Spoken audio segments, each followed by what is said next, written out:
Hello. So we just talked about how the United States gained Florida from the Spanish. We've also talked about how we were able to gain the original 13 colonies from the British after fighting the Revolutionary War, and then annex the rest of this area that's in light pink up to the Mississippi River. We talked also about how we acquired the Louisiana Territory from the French by purchasing it, and then Lewis and Clark went out on an expedition to see what was out there. And so today we're going to talk about Texas annexation. All right, remember Texas belonged to Mexico at the time.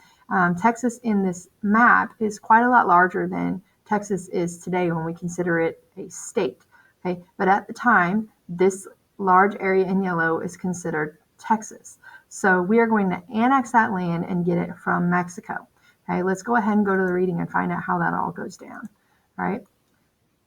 There are more than one pages today to read. And so make sure when you finish with this page that you continue the video so that we can read the next page as well. All right, so what you see on this page is General Santa Anna. All right, General Santa Anna is the lead general for Mexico, and the Texans are going to be fighting against him at a battle called the Alamo. You may have heard of it. I bet you probably have. And so let's go ahead and start reading. Remember, you're looking for how did America acquire the land we now call Texas, and how did it affect the people that were already living there, in this case, the Mexicans. All right, so first we need to kind of do a little background on how Americans started living in Texas to begin with. So in the reading it says, in the early 1800s, Spain ruled Mexico and most of what are now the southwestern and western parts of the United States. In 1821, Mexico gained its independence from Spain and took control of this land. Part of the region was known as Texas. Many of the people in Texas were American Indians, including Apaches and Comanches. The Mexican government wanted more settlers in Texas who would raise crops and animals, pay taxes, and follow the Catholic religion.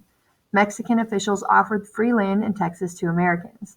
The settlers had to promise to obey Mexican laws and to become Catholic. By 1830, about 20,000 white Americans lived in Texas. They outnumbered the Mexicans. Soon, tensions grew between the settlers and the Mexican government.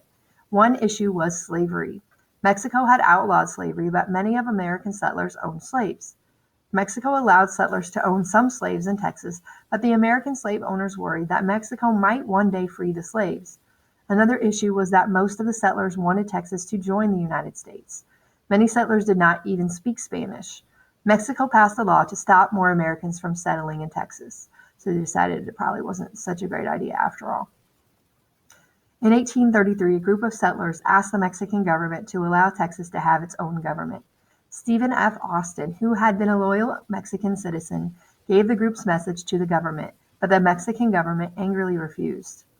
And of course, you may know Austin, Texas. That's who this is named after, Stephen Austin. By 1835, groups of Texans and Mexican soldiers were fighting. In 1836, Texas declared its independence. In response, the president of Mexico, Antonio Lopez de Santa Anna, led an army into Texas. He planned to punish the American settlers for trying to break away from Mexico. When the Mexican army reached the town of San Antonio, Santa Anna found fewer than 200 Texans and Americans who had come to help them. These men took a stand at an old mission or church called the Alamo. Santa Anna demanded that they give up. They replied by firing a cannonball. Victory over death was the message. For more than 10 days, the small group fought off Santa Anna's large army. Then the Mexicans climbed the walls and took over the Alamo. Nearly all Americans were killed, including Jim Bowie and Davy Crockett, two famous pioneers. During the Battle of the Alamo, a group of Texans met in another town and organized a temporary government. They appointed Sam Houston to lead the Texas Army. 6 weeks later, in April 1836, General Houston led more than 800 Texans in a surprise attack against Santa Anna's army at San Jacinto. The Texans charged the Mexican troops, shouting, "Remember the Alamo!" They won the battle and captured Santa Anna. The Texans let him go when he promised to give Texas its independence. Texans approved a new constitution for the Republic of Texas and chose Houston as their president. And of course, we know Houston, Texas, and that was named after Sam Houston. For 9 years, Texas ruled itself. People called Texas the Lone Star Republic because its flag showed one white star on a red, white, and blue background. Some Mexicans moved away from the Catholic Spanish-speaking Mexico, while others stayed on to marry and do business with American Texans. They worked in the government, but in time, most of the Mexicans lost their lands and government positions. Many Texans still wanted the United States to annex Texas. U.S. President John Tyler agreed, and in 1845, Congress made Texas the 28th state.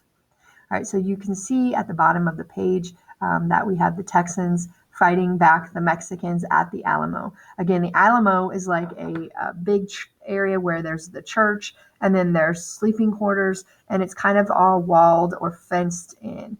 And so the Texans were in the mission, the Alamo, and the Mexicans were outside. The Texans were waiting for reinforcements or help, and it never came. And so eventually the Mexicans come in, they climb the walls, they attack. Almost everyone in the Alamo is killed. I've seen where they did let some of the women and children leave, but some very famous pioneers, Davy Crockett and Jim Bowie, you might have heard of the Bowie knife. Those two men were killed at the Alamo. So later, they get Sam Houston to lead this Texan army, and they are able to catch the Mexicans with their leader Santa Anna off guard, and they lead a surprise attack, and they're able to capture Santa Anna.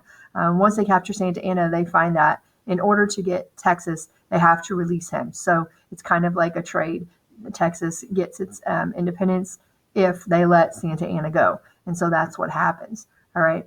Something you can't help but notice is how the Mexicans are affected by this. When America takes over Texas, or when the Texans takes over Texas first, and then America it becomes an American state in 1845, the Mexicans that were already living there are negatively affected. Okay, some of them tried to stay and work and marry, and some of them had jobs in government, while others actually just left when that all went down.